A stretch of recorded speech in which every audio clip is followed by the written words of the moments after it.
salaamaaleykum sama gars yi kasi nekk maa ngi laa siyaar di la jox sa wàccuwaay di leen wax ne rek incha allah jours yi élection yi il faut éviter ça baal vote ji képp ko jóg pour vote ji yéen patriotes yi moo tax may wax ba kenn takk bracelet ba kenn sol t-shirt Ousmane Sonko parce que loolu dal tax sa vote nul. Partagé leen vidéo bi dama bëgg ñëpp jot ci vidéo bi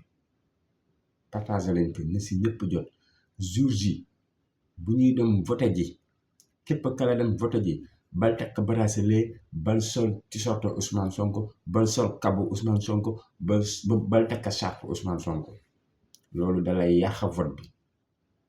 dimbal leen ñu rek ngir yàlla li ñu liggéey ba agsi fii ba ñëw di ko yàq si benn fan wala boog di ko yàq si quelques heures patriote yi dimbal leen ñu rek li wajhillaahi karim kala vote ji bàyyi sa bracelet sa kër ci sorte Ousmane Sonko bi bàyyi ko sa kër cap Ousmane Sonko bàyyi ko sa kër charte Ousmane Sonko bàyyi ko sa kër lépp laa xamante ne dana màndargal Ousmane Sonko moo xam Pastef sax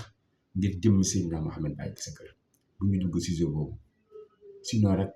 dañoo yaxalaat ñu bopp nag vidéo bi tas yeneen influenceurs yi ñu ngi leen di invité à ce que ngeen def comme man comme ni ko Bamba Niass defee macha allah keneen ak keneen ne defee noonu su ko defee mbir mi tas ñëpp xam ko noonu ndaxte ñun patriote yàlla may nañu laa xamante ne mayu leen ko ñoom waaw bëgg nañoo mel ni ñun mais mënuñu ko alhamdulilah donc dañu yàq liggéey bi ñu liggéey ay at